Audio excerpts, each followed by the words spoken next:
This podcast replay is brought to you by East Coast Public Adjusters. There's only 10 months left to reopen your IRMA claim. Don't settle for less. For a free inspection, call East Coast Public Adjusters at 855-GET-ECPA. Going to switch gears here, talk a little basketball. Rashad Phillips, NBA analyst for Fox Sports. You can follow him on Twitter, RP3Natural. Rashad, how are you doing? I'm fantastic. Thanks for having me. Well, it is great to have you. So I'm wondering, last night when you saw the LeBron carry and then his comment after. One of the worst things I've ever done in my career. I didn't even realize I did it until halftime, to be honest. One of my coaches showed me. I didn't even realize I did it. I just had a malfunction. I really had a malfunction. So I feel bad for the refs on that one because, they probably get a write-up on that one. That was pretty bad. A malfunction, baby. That happens to me at least 15 times a day. It pisses off my wife, but what can I say, honey? I've got a malfunction. What can I tell you? It was kind of it happens to everybody. It happens to everybody. But Rashad, this is the part I love about it. People are going off on LeBron. And it really has nothing to do with it. He made a mistake. Big deal. That happens 100 times in a game. Let's pick on the referees. It's not a LeBron thing. But because LeBron is LeBron and because he is the lightning bolt that he is, we got to jam on LeBron like he was trying to set this up to screw the referees or piss somebody off when that's just a brain fart that can happen to anybody. Yeah, I didn't even honestly, when I watched it, I didn't even go in detail about it. It happens all the time. When you play basketball, you play sports, things like that happen. So I don't like that the microscope is on every single thing that LeBron does. We got to pull back a little bit and just laugh at some things. We're human. The guy's human. He traveled. Okay, big deal. Play basketball.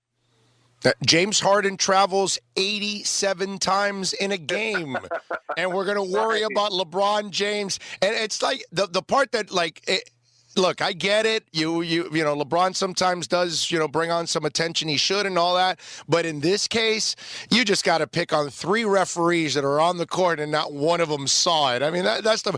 And then the best part was the reaction from the guy covering him from the Jazz. That was just awesome. How he was pointing hey, is anybody seeing this? It reminds me of that Progressive commercial where the kid comes out of the cornfield and says, "Hey, is anybody hearing those voices from the cornfield and all that?" That's kind of what it reminded me of. Jamie, there you go.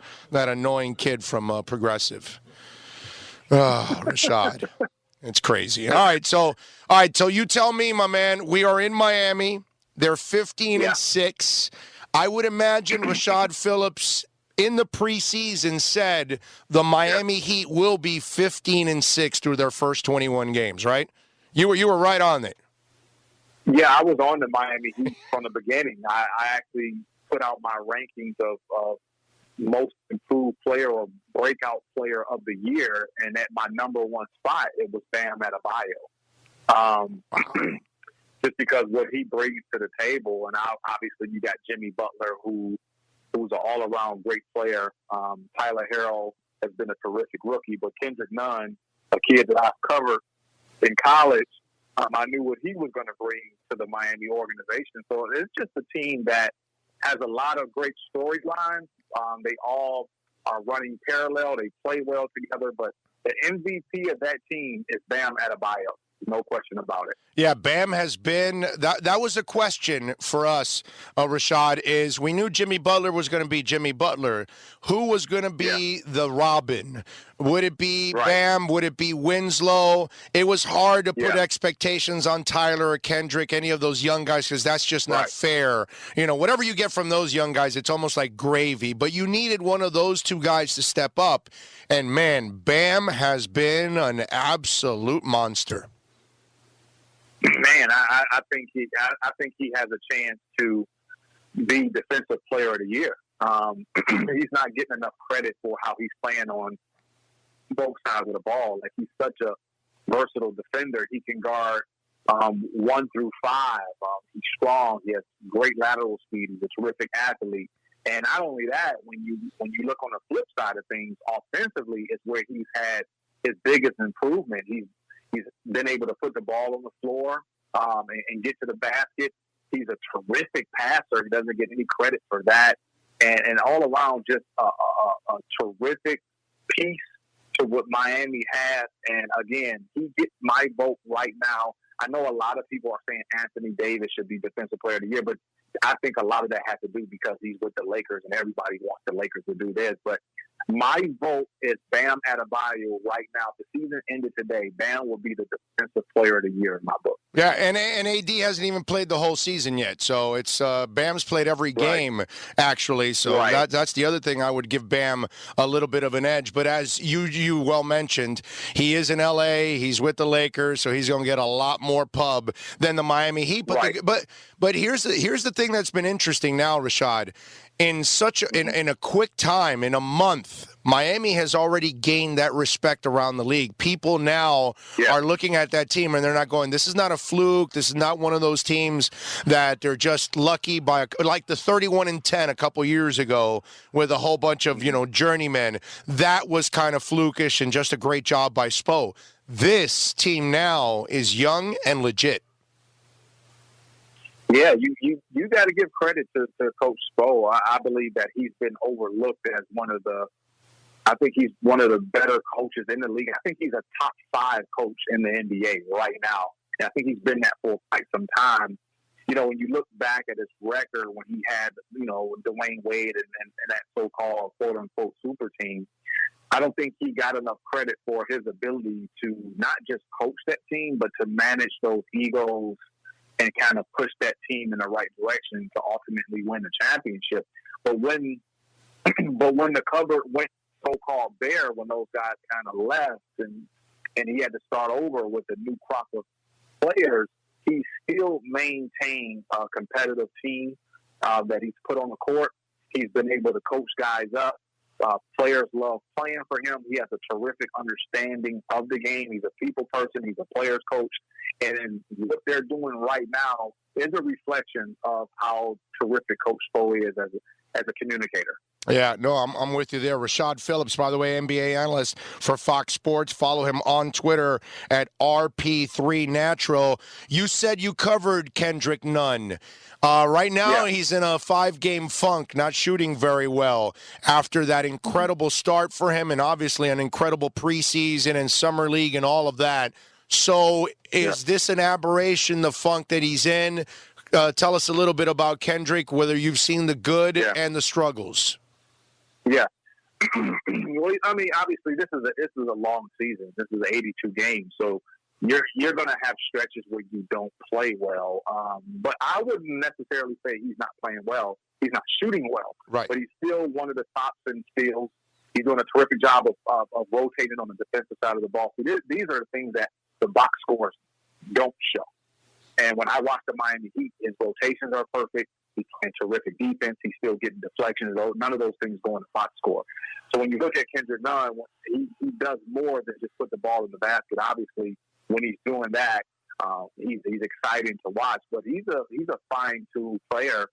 When I covered him coming out of college, what I saw was a kid that was going to get to the NBA and be a shot maker. And I was very surprised at when Golden State had him in their farm system that they didn't see what I saw in regards to him having some dynamic ability to put the ball in the basket. Again, credit to Coach Spo by recognizing that Kendrick had some dynamic ability about him, and he's been able to put him on a platform and allow people to see how special that he really is. So all in all, it's 82 games. He'll get that going from an offensive standpoint, and look for him to be a first-team all-rookie selection. Wow. All right, good stuff there. I'm glad, man, because we need to see him get out of that funk because he has not shot well the last 5 games. He's been in a big-time struggle. Let me ask you, what do you think the league is finally going to do with the James Harden dunk? I know Houston's going to file a protest. And do you think they end up replaying that game from the 7-minute mark? Do they just give Houston the win? Do they just say, no, too bad, it's over, we're going to turn the page, and San Antonio gets the victory? How do you think the league's going to end up handling that situation? You know what? I think you just got to cough it up to human error at the end of the day. I mean, we have referees. They missed the call. It is what it is. Like, we looked at the NFC Championship last year. There was a huge pass interference call with the Saints and the Minnesota Vikings, and it was a human error. And that's just part of sports. We opened up the segment talking about the referees missing LeBron's travel. So we can't move the goalposts for what happened. Look, the referees missed it. The Houston Rockets get the loss. Hey, we have to play. We got to play again. We can't play it again. It is what it is. All right. So you're going to leave. All right. Because let me tell you something. It has been done where they've replayed it.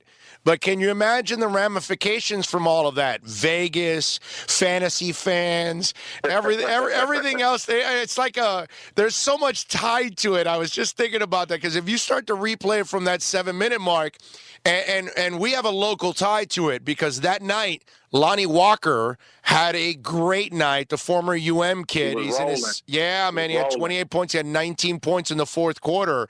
So think about it. That fourth quarter gets replayed to a certain extent. That affects Lonnie Walker's night, too, because we don't know if it becomes better or worse or the same or whatever, but that's kind of twisted in a way that if you have to replay it, it could affect so many things individually and collectively. I know it is. It's just like I said, you don't get any do-overs. That's just how sports is. You know, you see it in baseball, guys hit home runs, and it's really over the foul line. You see traveling calls get missed. You see pass interference calls. You see in tennis the ball hits the line. It's part of sports, and unless we can put robots out there to call everything, this is going to happen. In the future, it's just part of the game. You got to accept it. Sometimes you're going to be on the winning end of the error, or sometimes you're going to be on the losing end of the error.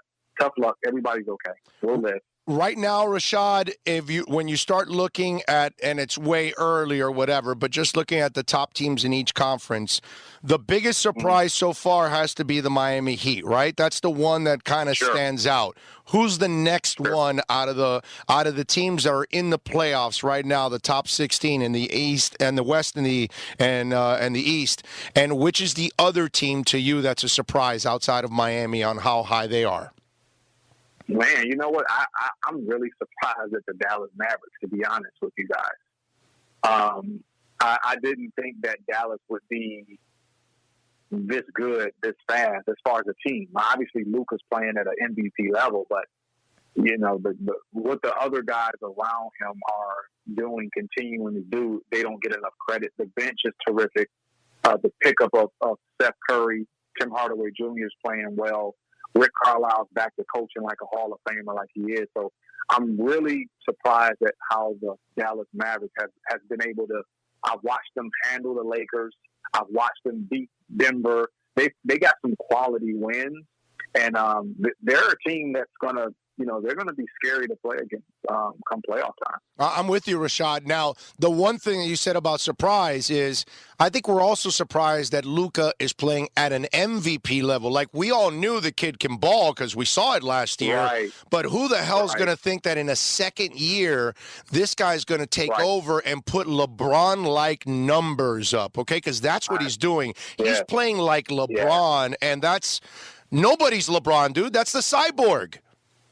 I totally agree, man. Like, I don't even think, and I believe Luka in the interview said he didn't think he was going to have this type of start as well. So I think he surprised himself. Obviously, he was prepared to go out and play his best basketball, but the way he's playing right now, I don't think anybody saw what he's doing right now. And if you say you would have saw what he's doing right now, I would look you in the face and say that you're not telling the truth.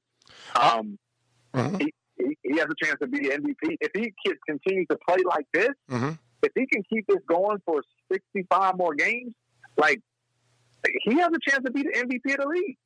Yeah. Oh, yeah. Well, that's what he's playing like right now. He's playing like an MVP of the league.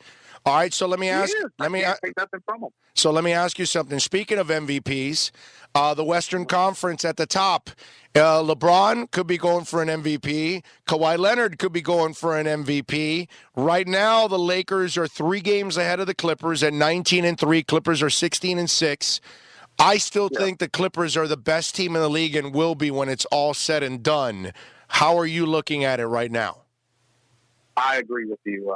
I do believe that the Clippers are, to me, they're playing chess. They're playing chess while the rest of the NBA is playing checkers. Everybody's, crowning teams right now. And, the Lakers are 19-3. This is what we're talking about. And the Clippers are saying, we're just gonna play our part and we'll wait. We'll see you guys in May. So I do believe the Clippers has the best team from top to bottom, especially when they're all healthy. There's really no answer for Kawhi and Paul George from both sides of the court. The way that it can defend and score the ball, Lou Williams, Montrez, their supporting cast, the coaching staff. The Clippers are the team to beat. I picked them in Milwaukee to be in the finals before the season started. I'm going to stay right there. I don't have anything against the Lakers. I think they're playing great basketball. LeBron looks phenomenal. But I don't think you can beat the Clippers 4 times in 7 tries. Yeah, so you're with me because the Clippers were a playoff team that added 2 superstars. And so you're, like I like to say on this show, you're telling me that the Clippers are doing a little Lupe fiasco. They're kick, push, and coast. That's exactly what they're doing. I like it. Follow him on Twitter at RP3Natural, baby. He is Rashad Phillips. You can catch him at Fox Sports. Rashad, thank you for taking some time, man. Look forward to doing it again.